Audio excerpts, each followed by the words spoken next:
Comece o dia bem informado com a equipe de jornalismo da Verde Vale FM. No ar, Jornal Verde Vale. 6h36. Olá, muito bom dia para você. Quinta-feira, 29 de agosto do ano de 2024. Estamos começando pela Verde Vale FM, uma emissora do Sistema Verde Vale de Comunicação, mais uma edição do Jornal Verde Vale. Comigo aqui na bancada, Daliana Oliveira, muito bom dia. Muito bom dia para você, Wesley, muito bom dia para você também que acompanha o Jornal Verde Vale dessa quinta-feira, dia 29 de agosto. Agora 6h36. Você confere os destaques das últimas 24 horas. Jornal Verde Vale.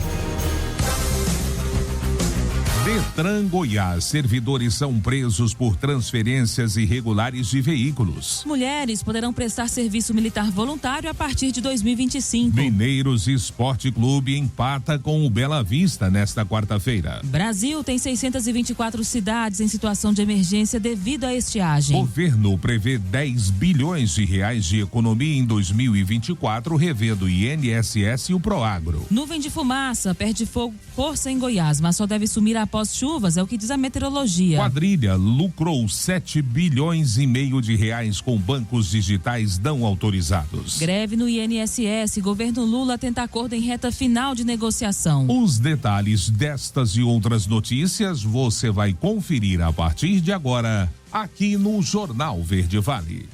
A notícia em primeira mão. Jornal Verde Vale. Jornal Verde Vale. Verde Vale. Notícias do Brasil. 6h37. Uma ótima manhã de quinta-feira para você. Sejam todos bem-vindos e bem-vindas a mais uma edição do Jornal Verde Vale. As mulheres poderão agora prestar o serviço militar voluntário a partir de 2025. O decreto 12.154, que abre essa possibilidade ao público feminino, foi publicado no Diário Oficial da União desta quarta-feira. Segundo as regras, o alistamento vai ocorrer no período de janeiro a junho do ano em que a mulher completar 18 anos de idade. Elas ficarão sujeitas ao mesmo regramento do serviço masculino. Após alistamento militar voluntário, haverá outras duas etapas: seleção e incorporação. As alistadas selecionadas poderão desistir até o ato oficial de incorporação. Atualmente, as Forças Armadas somente recebem mulheres em seus quadros a partir dos cursos de formação de suboficiais e oficiais, em cargos de nível superior, médicas, dentistas e engenheiras, por exemplo. As novas regras vão permitir que elas também se voluntariem aos 18 anos. De acordo ainda com o decreto, a seleção das mulheres será realizada dentro do que determina a lei que regulamentou o serviço militar brasileiro. As jovens que se alistarem serão submetidas à inspeção de saúde, que será composta por exames clínicos e laboratoriais que atestem que elas não têm limitações para o serviço militar inicial. E o Conselho de Ética da Câmara recomendou ao plenário da Casa, por 15 votos a 1, a cassação do mandato do deputado Chiquinho Brazão. Ele é réu pelo assassinato da vereadora Marielle Franco. A decisão do órgão seguiu o entendimento da relatora do caso, Jaque Rocha, que defendeu a perda do mandato de Brazão por condutas incompatíveis com o decoro parlamentar. A defesa do deputado ainda poderá recorrer à Comissão de Constituição e Justiça da Casa. Para que Chiquinho Brazão perca o mandato, a recomendação do Conselho de Ética precisará ser aprovada pelo plenário da Câmara por, no mínimo, 257 dos 513 deputados. Ou seja, a palavra final sobre o futuro do parlamentar caberá ao conjunto dos deputados. 6h39, julho fecha com saldo positivo de 188 mil postos de trabalho. Os detalhes dessa boa notícia com Alain Barbosa.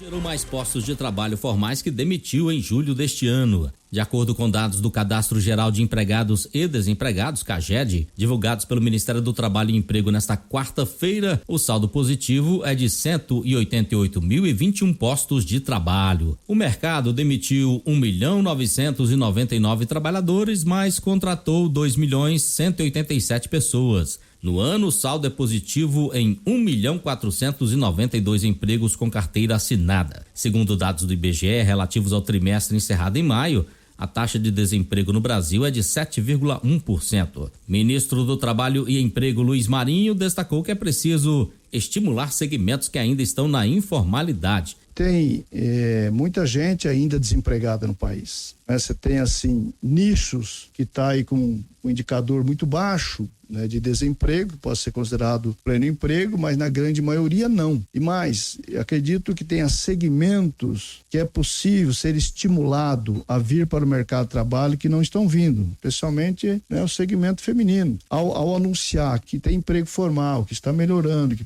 é possível falar em ganho real, que é possível falar em melhorar a renda, a massa salarial, para colocar o Brasil andar para frente de forma positiva, e outros segmentos se interessam em vir para o mercado de trabalho. O setor de serviços foi o que mais gerou empregos em 2024, 798.091 postos de trabalho. A indústria criou 292.165 empregos, seguida da construção civil com 200.192 registros. O comércio conta com mais 120.802 empregados, enquanto o setor agropecuário gerou 80.999 postos de trabalho. Na linha das críticas do presidente Lula, Luiz Marinho também criticou as taxas de juros no Brasil. Nós estamos precisando de investimento. É possível, e é isso que eu espero do Banco Central, que ele fale alguma coisa de controlar a inflação pela oferta e não por restrição de demanda. Tem um processo de crescimento da massa salarial a partir do crescimento de geração de empregos. É preciso estimular que os atores privados façam investimento, ampliem produção, ampliem as ofertas para controlar a inflação e não simplesmente controlar a inflação por restrição. São Paulo é o estado que mais gerou empregos formais em julho, 61.847 postos de trabalho, seguido do Paraná com 14.185 empregos e Santa Catarina, que somou 12.150 postos de trabalho. O salário médio real de admissão em julho é de R$ 2.033,44 para as mulheres e R$ 2.252,55 para os homens. Agência Rádio Web, produção e reportagem, Alain Barbosa. Jornal Verde Vale. Notícias de Goiás. 6h43. E servidores do Detran Goiás são investigados por transferências irregulares de veículos ocorridas entre os anos de 2021 e 2022. Na manhã desta quarta-feira, a Polícia Civil cumpriu 18 mandados de busca e apreensão e outros 8 de prisão em 6 cidades goianas. Os servidores públicos são suspeitos de falsificação de documentos, uso de documentos falsos, falsidade ideológica majorada, peculato eletrônico, corrupção passiva e ativa e incontinuidade delitiva. De acordo ainda com a apuração, os comissionados e efetivos se associaram a despachantes, garageiros, compradores e vendedores de veículos para cometerem os crimes. O esquema, segundo as investigações, só era possível em razão do provável pagamento de vantagens ilícitas indevidas por despachantes, garageiros, intermediários, vendedores de veículos para funcionários públicos que acessavam indevidamente o sistema de serviços portal Detran GO com senhas de acessos restritos para a realização de serviços fraudulentos. Ao todo, 8 inquéritos foram instalados e 30 processos administrativos do Detran são analisados. Além disso, computadores usados para a prática dos crimes e documentos falsificados também foram apreendidos. Os mandados foram cumpridos nas residências de investigados nos municípios de Goiânia, Anápolis, Trindade, Santa Helena, Mozarlândia e Caldas Novas. Além disso, foram cumpridos 8 mandados de prisão temporária de alvos localizados em Goiânia, Anápolis, Santa Helena, Mozarlândia e Caldas Novas. Policiais militares de Goiás e do Distrito Federal encontraram na última terça-feira uma carga milionária de vinhos e fraldas roubadas em um depósito localizado no setor de indústrias de Ceilândia, no Distrito Federal. Eletrodomésticos e energéticos também compõem a lista de itens apreendidos e avaliados em R$5 milhões.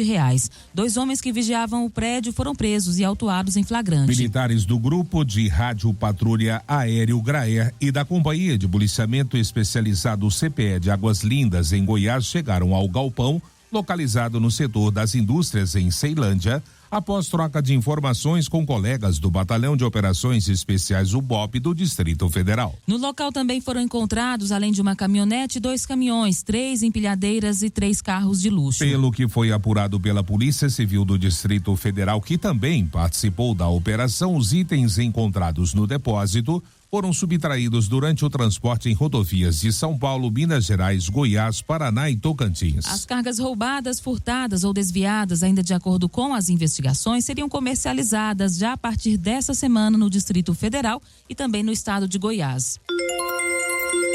6h45 e o governo de Goiás recebe comitiva da China para tratar da vinda de novas empresas do país asiático aqui para o estado.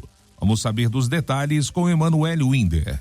Codego recebeu uma comitiva da China para a assinatura de um acordo de cooperação com empresas chinesas. Este é um primeiro contato na possibilidade de desenvolvermos um distrito em parceria.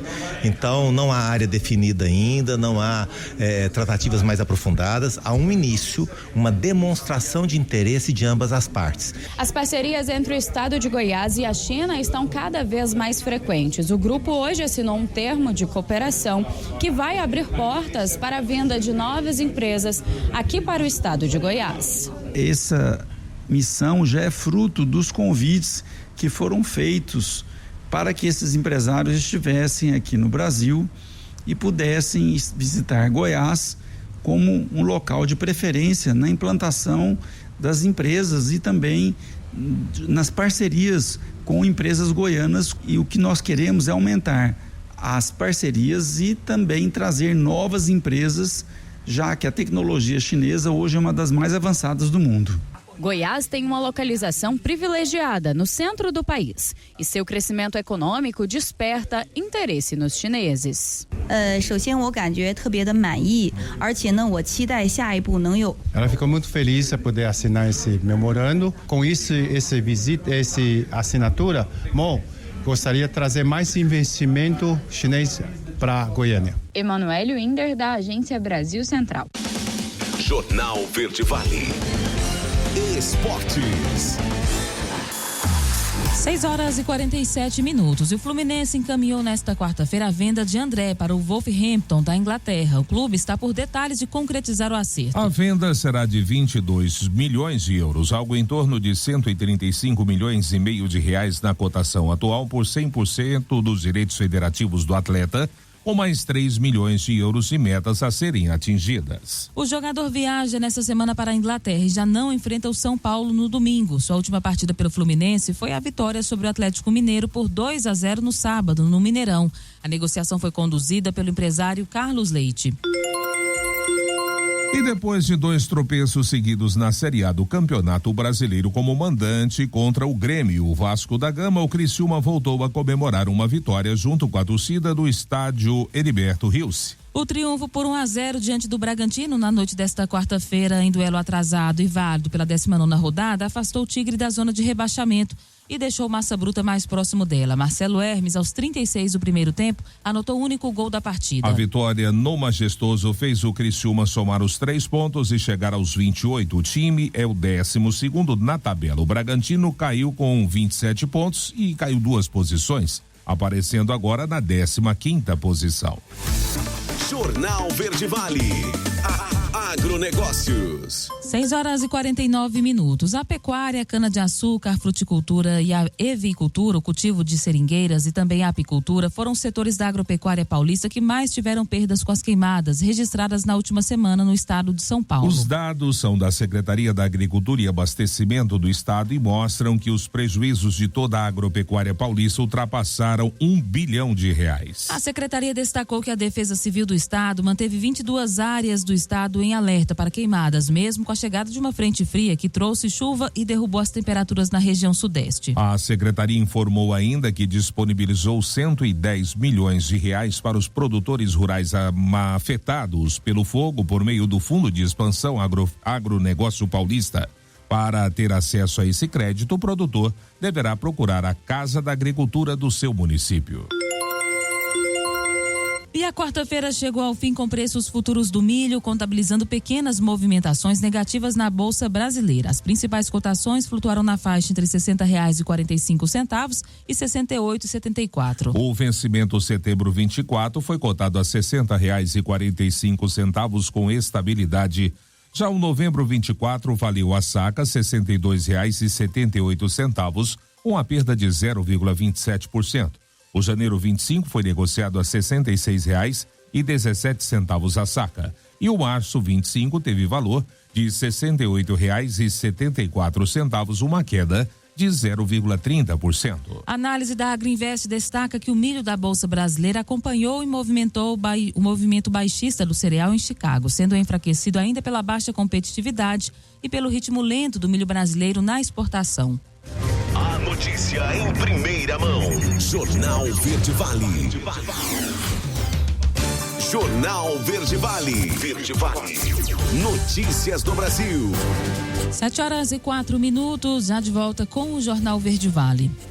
E o cenário de constantes queimadas, rios expostos e animais morrendo pela falta de água levou 624 cidades a declararem situação de emergência devido à estiagem no país. A maioria dos municípios, 152 deles, está localizado na Paraíba. Os estados da Bahia e de Pernambuco aparecem em seguida com 120 e 111 cidades afetadas, respectivamente. O levantamento foi feito pelo Ministério da Integração e do Desenvolvimento Regional. Nesta quarta-feira, as cidades de Arthur Nogueira e São Pedro do Turvo, em São Paulo, tiveram reconhecidas a situação de emergência. Nos últimos dias, dezenas de municípios paulistas vivenciam um contraste de temperaturas. Numa semana em que o interior registrou recordes de incêndio por causa da estiagem, a capital teve um dia úmido e com frio. Desde a sexta-feira, a Defesa Civil Municipal estava em estado de alerta para a baixa do termômetro e o ponto mais crítico foi nessa última madrugada. Segundo a Secretaria de Defesa Civil do Ministério da Integração, a estiagem é um período com registro baixo ou zerado de índice de chuva. Fica categorizada a estiagem quando o solo perde mais umidade do que é reposto pelas precipitações. A seca surge durante um período de estiagem prolongada, gerando tempo seco e desequilíbrio hidrológico grave. E o governo federal estima economizar 10 bilhões de reais neste ano de 2024 com a revisão dos benefícios pagos pelo INSS e pelo Programa de Garantia da Atividade Agropecuária, o Proagro. Para o ano que vem, a tesourada nos benefícios sociais será de 25,9 bilhões de reais, conforme havia sido anunciado em julho, com revisão no INSS, no benefício de prestação continuada e em outros itens. Os números foram detalhados nesta quarta-feira em coletiva de imprensa organizada pelo Ministério do Planejamento e Orçamento, da Fazenda e da Previdência Social, que apresentaram as medidas de revisão de gastos no ciclo 23 a 25. O secretário executivo do Ministério do Planejamento, Gustavo Guimarães, disse que o leque de medidas hoje apresentadas poderá ser ampliado futuramente. O secretário executivo do Ministério da Fazenda, Dário Duringan, garantiu que a agenda de revisão de gastos é contínua e é necessário que ela se fortaleça cada vez mais. Segundo ele, o governo está sempre pronto a apresentar novas medidas. E uma nova variante da Mpox tem maior transmissibilidade e mortalidade. Os detalhes com Eduardo Kovaleski. A Mpox, doença do grupo das varíolas, foi classificada pela Organização Mundial da Saúde como uma emergência de saúde pública de importância internacional. A nova variante Clado 1B do vírus Monkeypox tem causado grande número de casos em crianças e acredita-se que a transmissão ocorre por gotículas de saliva. No Brasil, ainda não há registro de transmissão da nova variante. O médico infectologista e professor da AFIA, Faculdade de Ciências Médicas de Porto Nacional, Tocantins, Jandrei Rogério Marcos, destaca que a nova cepa da doença tem uma taxa de mortalidade alta. A cepa que tinha no passado, aí, em 2022, ela tinha uma taxa de transmissão bem baixa, precisava de um contato prolongado, a pessoa doente com a pessoa saudável para você adquirir o vírus. E a mortalidade é totalmente diferente de uma para outra. A 1B, ela é uma cepa que tem uma mortalidade que pode chegar até 10%. Cada 10 pessoas que pegam o vírus, uma acaba falecendo. É uma mortalidade bem alta, bem superior até o Covid. Mas o que marca a doença de verdade são as lesões de pele, né? São lesões que começam com pápulas, que evoluem para vesículas, que vão evoluir para pústulas e elas vão se romper e virar crostas em cima de onde faz as lesões iniciais. Os sintomas característicos da Mpox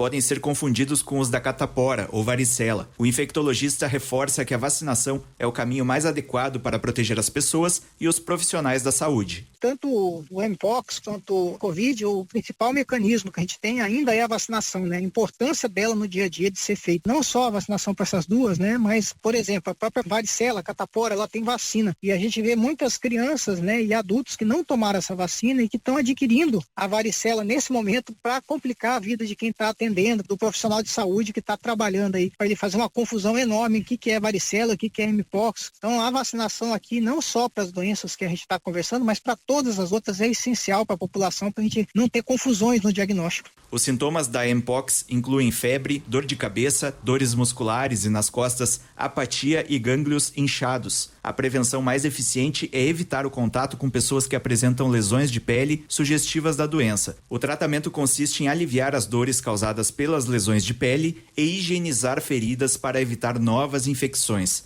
Um medicamento pode ser usado apenas em casos graves, tratados em ambiente hospitalar. Agência Rádio Web, produção e reportagem, Eduardo Kovaleski. Jornal Verde Vale. Notícias de Goiás. 7h09 e um quiropraxista foi preso suspeito de crime sexual contra 2 pacientes em Mozarlândia, na região noroeste de Goiás. A delegada Bruna Carla Dias explicou que o homem usava a desculpa de estar realizando atos inerentes ao procedimento da quiropraxia para praticar os crimes. Apesar dos crimes terem ocorrido em Mozarlândia, a prisão preventiva do suspeito aconteceu na terça-feira em uma outra clínica em que ele atendia em Britânia. Segundo a Polícia Civil, o homem deve responder pelo crime de violência sexual mediante fraude. A polícia ainda explicou que a partir da investigação foi descoberto que, além de várias cidades goianas, o suspeito também atuava nos estados do Mato Grosso e do Pará.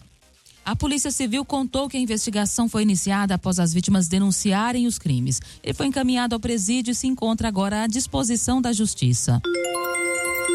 E 3 dias após uma nuvem de fumaça encobrir Goiânia e várias cidades de Goiás, o fenômeno ainda permanece no ar em cerca de 30%, foi o que informou nesta quarta-feira o gerente do Centro de Informações Meteorológicas e Hidrológicas de Goiás. Segundo ele, a fumaça só deve se dissipar completamente depois das chuvas. Um gráfico mostra o monitoramento da presença de material particulado, que é o conjunto de poluentes que inclui poeiras, fumaças e outros materiais sólidos e líquidos na atmosfera do estado no mês de agosto. Nele é possível analisar a quantidade de partículas grossas e finas inaláveis, que teve o maior pico a partir do último domingo e uma queda na segunda-feira. Contudo, a presença desse material particulado permanece acima do normal, relacionado ao período de estiagem.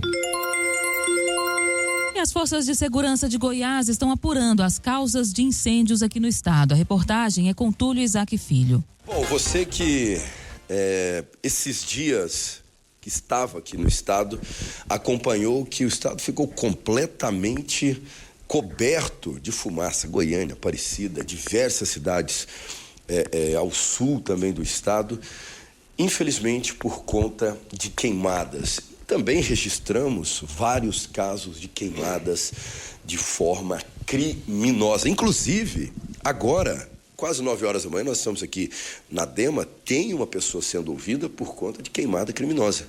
Doutor Luziano, tempo seco, um tempo já difícil, além de tudo, destruindo o nosso maior patrimônio, que é o meio ambiente.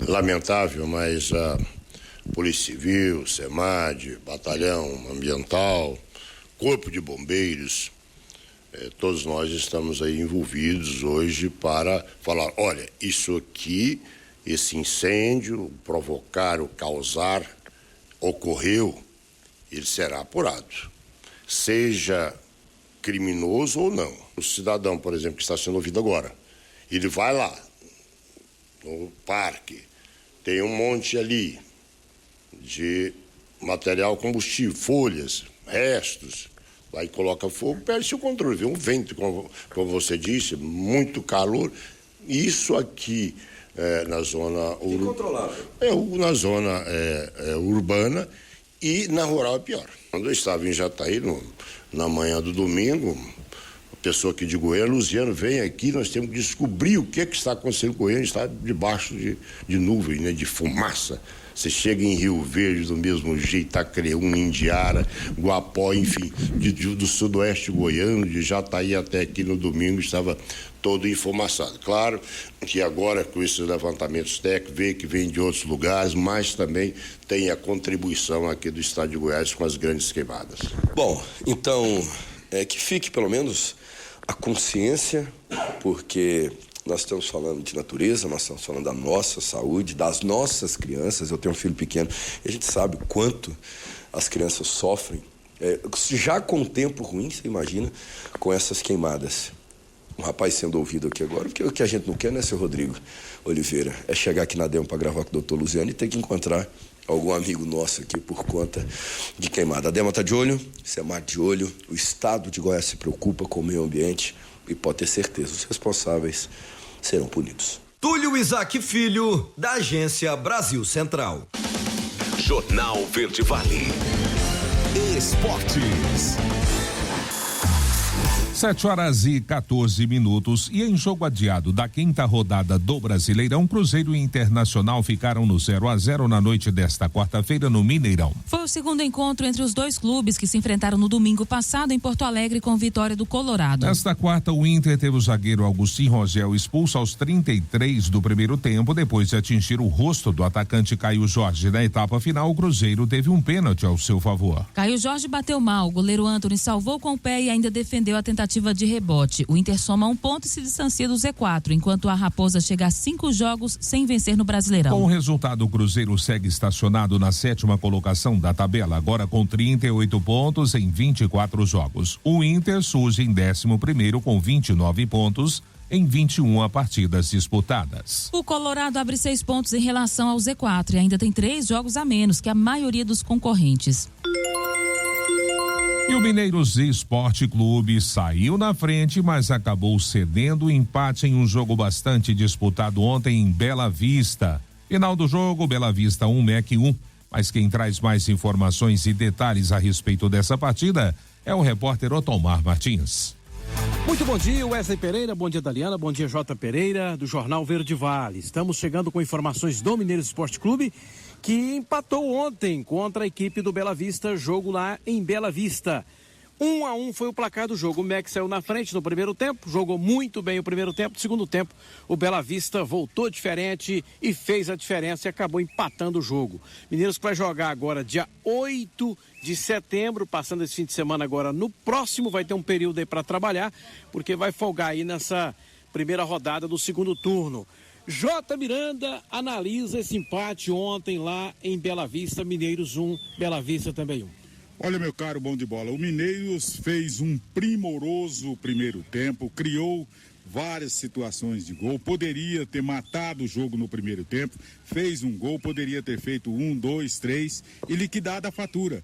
Mas o Mineiros errou muito na hora do último passe, na hora de finalizar, e também esbarrou nas boas defesas do goleiro do Bela Vista, por isso não conquistou um placar mais avantajado no primeiro tempo. O Bela Vista veio para o segundo tempo, levou uma chacoalhada do treinador, voltou totalmente diferente, aí sim foi a vez do Bela Vista mandar no segundo tempo, criou situações, o Mineiros não se encontrou em campo, várias alterações feitas pelo Vladimir, os jogadores não renderam aquilo que ele esperava e o Bela Vista martelou, é aquele ditado, né? Quando não faz, leva. E aos 50 minutos, já nos acréscimos, o Bela Vista empata um jogo. Esse é o empate com sabor de derrota. Portanto, o Mineiros perdeu a oportunidade de somar 3 pontos na cidade de Bela Vista. E agora, são mais 10 dias para trabalhar, aprimorar o time e enfrentar o próprio Bela Vista na cidade de Mineiros.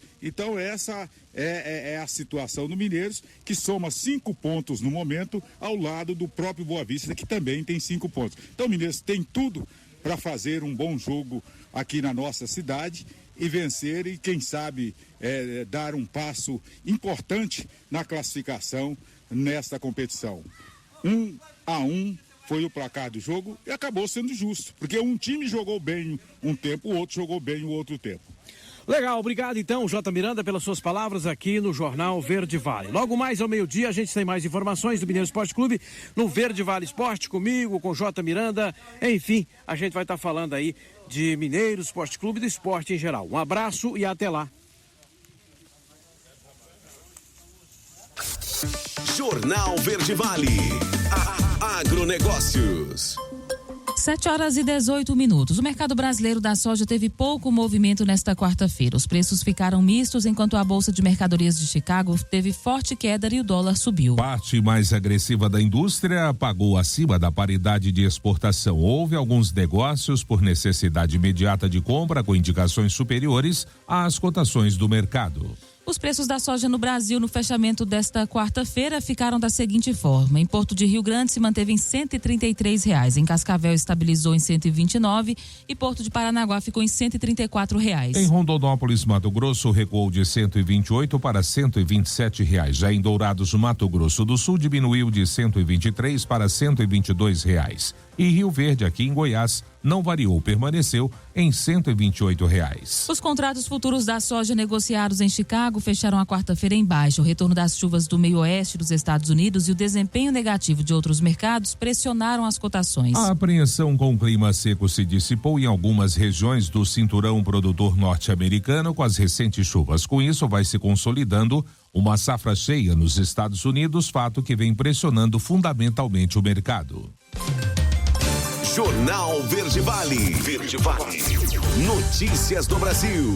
7h19. O presidente Lula escolheu Gabriel Galípolo para assumir o cargo de presidente do Banco Central após o término do mandato de Roberto Campos Neto. Atualmente, Galípolo é diretor de política monetária do Banco Central. O anúncio foi feito pelo ministro da Fazenda, Fernando Haddad, nesta quarta-feira no Palácio do Planalto. A indicação agora será encaminhada ao Senado. Galípolo foi braço direito de Haddad no Ministério da Fazenda nos primeiros meses de 2023, como secretário executivo, e agora é um dos 8 diretores do Banco Central. O mandato de Roberto Campos Neto, indicado pelo ex-presidente Jair Bolsonaro, vai até dezembro deste ano. O chefe do executivo já fez diversas críticas ao atual presidente do Banco Central, especialmente pela política de juros. E gastos de turistas estrangeiros batem um novo recorde em 2024. A matéria você confere com Rafael Borges. O turismo nacional registrou mais um recorde em 2024. Os turistas internacionais deixaram no Brasil 3,7 bilhões de dólares apenas no primeiro semestre deste ano, alcançando a melhor marca da história. Esse resultado significa que o turismo injetou mais de 23 bilhões de reais na economia brasileira. O ministro do Turismo, Celso Sabino, exaltou o resultado. Só notícia boa, hein?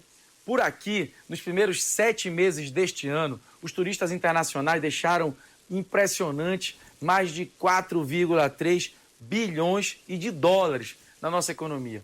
Um acréscimo de mais de 23 bilhões de reais.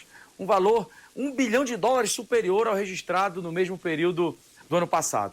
O que demonstra que estamos no caminho certo para consolidar ainda mais o Brasil como o maior receptor de turistas da América do Sul e atingir 8,1 bilhões de dólares em receitas até 2027. Essa que é a nossa meta. Cada real gasto por esses visitantes significa um impacto em diárias de hotéis, refeições em restaurantes, até a água de coco vendida na praia, tudo da cadeia produtiva do turismo, beneficiando a todos, gerando milhares de empregos e oportunidades. Entre muitas ações realizadas pelo Ministério do Turismo para fortalecer o setor, ampliar e melhorar a presença e a experiência de estrangeiros no Brasil, está a melhoria da infraestrutura turística. Em 2023, o Ministério financiou mais de 500 obras, como reforma de orlas, a pavimentação de vias e a construção de centros de eventos, que receberam um investimento federal de 380 milhões de reais. Nos 6 meses deste ano, já são 225 empreendimentos que contaram com investimentos que ultrapassam 146 milhões de reais. Outra ação tem sido a ampliação da malha aérea internacional, com a conquista de novos voos para destinos inéditos, além da ampliação da frequência em rotas já realizadas. De Brasília, Rafael Borges. 7h23, último intervalo do Jornal Verde Vale desta quinta-feira. No próximo bloco, quadrilha lucrou 7 bilhões e meio de reais com bancos digitais não autorizados. Greve no INSS. Governo Lula tenta acordo em reta final de negociação. E claro, também espaço para as nossas notícias locais. Não saia daí, a gente volta já. Jornal Verde Vale. Jornal Verde Vale. Verde Vale. Notícias do Brasil. 7h31, já estamos de volta com o Jornal Verde Vale desta quinta-feira, 29 de agosto. Olha, a Polícia Federal deflagrou na manhã de ontem a Operação Concierge, que tem como objetivo desarticular uma quadrilha criminosa suspeita de crimes contra o sistema financeiro e lavagem de dinheiro por meio de bancos digitais não autorizados pelo Banco Central, que se mantinham hospedados em instituições financeiras de grande porte. Segundo a Polícia Federal, a apuração aponta que a organização criminosa atuava por meio de 2 bancos digitais que movimentaram 7,5 bilhões de reais. Os bancos denominados fintechs ofereciam abertamente, inclusive em sites da rede mundial de computadores, contas clandestinas que permitiam transações financeiras dentro do sistema bancário oficial de forma oculta, as quais foram utilizadas por facções criminosas, empresas com dívidas trabalhistas, tributárias e outros fins ilícitos. Conforme a polícia, durante a investigação, a Federação Brasileira de Bancos, a FEBRABAN, chegou a denunciar o caso ao Ministério Público Federal, que foi juntada aos autos do inquérito policial. Além das contas bolsões, o grupo também usou meios de pagamento com máquinas de cartão de crédito em nome de empresas de fachada não relacionadas aos verdadeiros usuários, permitindo a lavagem de dinheiro e pagamento de atos ilícitos de forma oculta. Segundo a polícia, todos os que se relacionaram de alguma forma com a organização foram descobertos durante a apuração, seja no apoio logístico, financeiro ou operacional. E com mais de 40 acordos já fechados com categorias do Executivo Federal e às vésperas da entrega da peça orçamentária do ano que vem, o governo federal tenta avançar na negociação com uma classe que tem dado dor de cabeça aos negociadores, a dos servidores do INSS. Nessa terça-feira, o ministro da Previdência Social, Carlos Lupe, e o presidente do Instituto, Alessandro Stufanuto, receberam representantes da Federação Nacional dos Sindicatos de Trabalhadores em Saúde, Trabalho, Previdência e Assistência Social, da Confederação dos Trabalhadores do Serviço Público Federal e também da Confederação Nacional dos Trabalhadores em Seguridade Social. A realização de uma reunião com o próprio ministro, que se mostrou favorável a algumas pautas colocadas pelas entidades, foi considerado um avanço nas tratativas. O principal ponto que Lupe se comprometeu a ajudar a destravar diz respeito à garantia de que a carreira do INSS será reconhecida como parte do núcleo estratégico do Estado brasileiro, com atribuições exclusivas, o que tem por objetivo evitar a terceirização ou delegação de atividades. Nesse sentido, nessa terça-feira foi encaminhada uma nova proposta do Ministério da Gestão e da Inovação em Serviços Públicos, que é a pasta responsável pela assinatura dos acordos com os ajustes. Uma pesquisa do IBGE indica queda na quantidade de filhos e aumento na idade das mães. Os detalhes dessa pesquisa com Sig Eichmeier. Mulheres brasileiras têm cada vez menos filhos e mais tarde. De 2000 a 2023, a taxa de fecundidade recuou de 2,32 filhos por mulher para 1,57. Entre os estados, a taxa mais alta foi a de Roraima, de 2,26, e a mais baixa do Rio de Janeiro, de 1,39 filho por mulher. O número de nascimentos por ano também diminuiu e passou de 3,6 milhões em 2000 para 2,6 milhões em 2022. E a estimativa é que caia para 1,5 milhão em 2070. Já a idade média das mães subiu de 25,3 anos em 2000 para 27,7 anos em 2022 e deverá chegar a 31,3 anos em 2070. Ao mesmo tempo, de 2000 a 2023, a taxa de mortalidade infantil caiu de 28,1 para 12,5 óbitos por nascidos vivos. Para 2070, a previsão é que o indicador caia para 5,8 óbitos por nascidos vivos. Os números são da pesquisa Projeções das Populações do Instituto Brasileiro de Geografia e Estatística, o IBGE. Da Rádio 2, Sig Eichmeier. Jornal Verde Vale. Notícias de Goiás. 7h36. Cerca de 1.000 pessoas doaram aproximadamente 4,9 milhões para as candidaturas a prefeito e vereador em Goiás, segundo o Tribunal Superior Eleitoral. Conforme dados do ranking de pessoas físicas doadoras, a maior repasse foi de R$200 mil. No entanto, existem doações de valores baixíssimos, inclusive de até um único centavo. A maior doação de 200 mil foi feita por Marcos Relô, um dos proprietários do laticínio Bela Vista, grupo que controla a Piracanjuba, junto com seu irmão César. Segundo o levantamento do TSE, o valor está dividido igualmente em duas partes para duas candidaturas, Sandro Mabel em Goiânia e Leandro Vilela em Aparecida. Por outro lado, 6 pessoas fizeram doações de 1 centavo para a campanha, só que apenas 2 aparecem com o nome no ranking de pessoas físicas doadoras. Cerca de 215 cidadãos fizeram repasses de até R$100 para candidatos. Ao mesmo tempo, quase a metade dos nomes da lista doaram menos do que R$1.000 para as campanhas em Goiás. Ao todo, os candidatos de Goiás terão uma receita de quase 27 milhões, com aproximadamente 18,1 milhão em recursos públicos e 8,8 milhões em valores privados. Além de doadores externos, os candidatos também vão desembolsar cerca de R$3.800.000 para as próprias candidaturas. E o governo de Goiás entrega cartões para responsáveis e pais de alunos de todos os colégios militares do estado adquirirem gratuitamente uniformes que custam quase R$1.000 em lojas credenciadas. Vamos saber dos detalhes dessa ação com Rafael Mesquita. A mãe da estudante Graziele Vitória é diarista e o pai está afastado do trabalho por problemas de saúde. A família tem dificuldades de gastar quase R$1.000 para que a jovem possa comprar o uniforme obrigatório no Colégio da Polícia Militar Padre Pelágio, em Goianira. Ela disse que alguns colegas deixaram de frequentar as aulas porque não tinham dinheiro. Eles tinham que comprar, era um gasto enorme no mês e ficava muito difícil pra gente. E às vezes a gente não conseguia nem ir pro colégio porque não tinha uma parte do uniforme. O governador Ronaldo Caiado afirma que essa realidade mudou. Você tem todo o uniforme, você tem o material também de esporte, que é tudo também responsabilidade do governo. Você tem o tênis, você tem ali toda a estrutura de ambiente escolar, com investimentos de mais de 7 bilhões e 500 milhões de reais.